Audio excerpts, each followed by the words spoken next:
हरे कृष्णा, मैं गौरांगी कृष्णदासी आज आपके लिए एक छोटी सी कथा लेके आई हूँ कृष्णा की।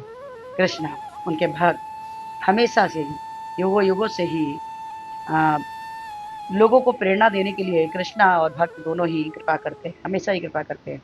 आज के कथा कोई नई नहीं है।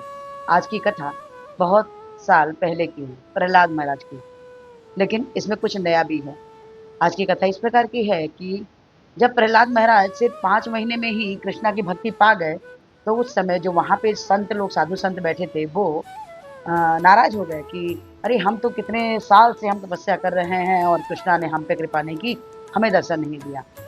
ऐसा बोल के वो सब दुखी हो गए और नदी के द्वारा जाने लगे कि अब हम कृष्णा की भक्ति नहीं करेंगे, हम यहाँ से जा रहे हैं। तो कृष्णा ने उस समय चमत्कार किया। जब वो नदी पार कर रहे थे तो उन्होंने देखा कि वो जो नदी थी, वो नदी किसी और चीज में प्रवर्तित हो गई। क्या परिवर्तित हो गई? सॉरी। वहां पे बहुत सारे हड्डी, हड्डियों के ढांचे और मांस, इस टाइप के पूरे पूरी पूरे नदियों में पूरा वही बह रहा था। उन्होंने कहा अरे हम लोग तो इतनी अच्छी नदी को पार करके ये क्या है, ये समझ में नहीं आ रहा है, ये आखिर है क्या है, क्यों ऐसा, मतलब कि ये हमें देखने मिल रहा है। तो उन्हें मालूम चला, कृष्णा ने बताया कि ये जो तुम्हें इतनी सारी हड्डियां और इतने सारे मांस के टुकड़े दिख रहे हैं, ये सब जो हैं, और आप लोग का कहना है कि सिर्फ 5 महीने में ही कृष्णा ने प्रहलाद महाराज को दर्शन दे दिया। ऐसे कैसे दे दिया? सिर्फ सिर्फ 5 महीने उन्होंने दृढ़ता से भक्ति करी और उन्हें कृष्णा की मदद के लिए दर्शन मिल गए।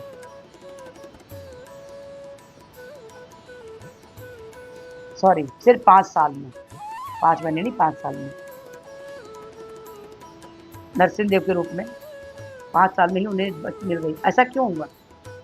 तो उन्होंने बताया, कृष्णा ने बताया कि ये जो तुम लोग हड्डी और ये सब देख रहे हो, ये सभी ये सभी चीज, ये सही जितने भी है, ये सारी ही जो नदियां जो बनी हुई आपको दिख रही है, ये नदी प्रहलाद महाराज के द्वारा ही है। ये इन्हीं नहीं, इतने साल, करोड़ों करोड़ों वर्ष तक तपस्या करके इन्होंने ये सारी हड्डियां नदी उन्हीं से पटी हुई है। उनका सिर्फ केवल 5 साल का ही समय बचा हुआ था मात्र, और जिस कारण से मुझे इन्हें दर्शन देना हुआ, मैंने इन्हें दर्शन दिया। तो साधु, जो भी साधु संत थे, उन्होंने कृष्णा से क्षमा मांगी और कृष्णा से बोला कि हम भी अब भक्ति छोड़ेंगे नहीं, और चलो हम भी चलते हैं फिर से तपस्या करने। अपने कर्म के द्वारा ही भक्त हमें भक्ति करना सिखाते हैं। भक्तों के कर्म जो ऐसे होते हैं जिससे हम भी सीखें कि भक्ति होती कैसे है, भक्ति करनी कैसे चाहिए। चाहे चाहे कितनी भी क्यों ना बाधाएं आवे, लेकिन हमें भक्ति में हमेशा ही दृढ़ता से टिके रहना चाहिए। कहते हैं कि भक्ति करना आसान है। हाँ, आसान तो है,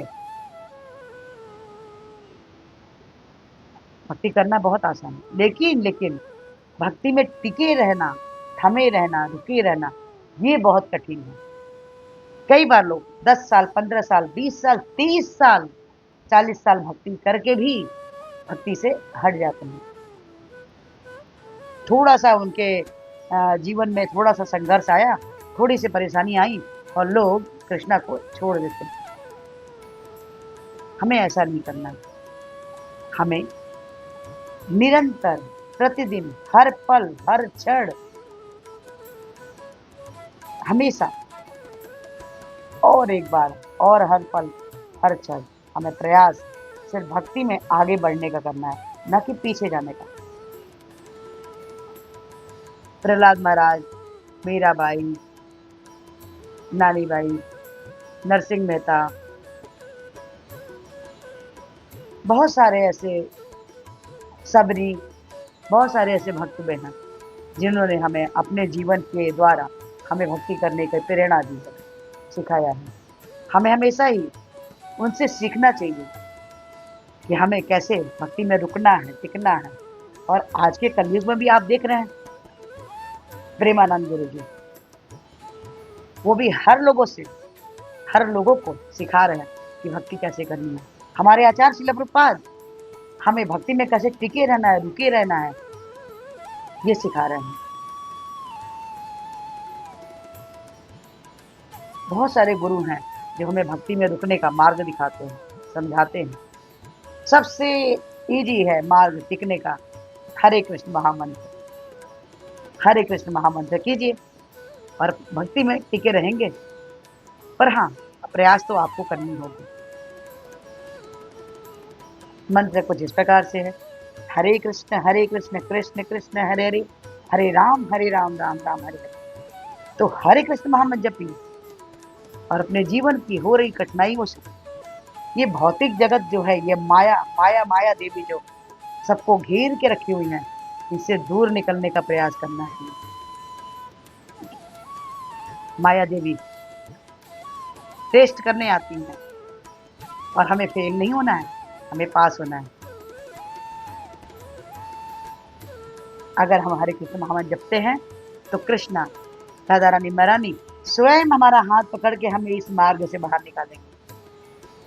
भौतिक में हम भौतिकवादी होते हुए भी, हम यहाँ पे रहते हुए भी आध्यात्मिक कर्म कर सकते हैं और धीरे धीरे धीरे धीरे धीरे धीरे प्रगति करते हुए इस भौतिक जगत से, इस क्या दुखालय से, इस जेल से हम बाहर निकल सकते हैं। ये छोटी सी कथा आपको कैसी लगी?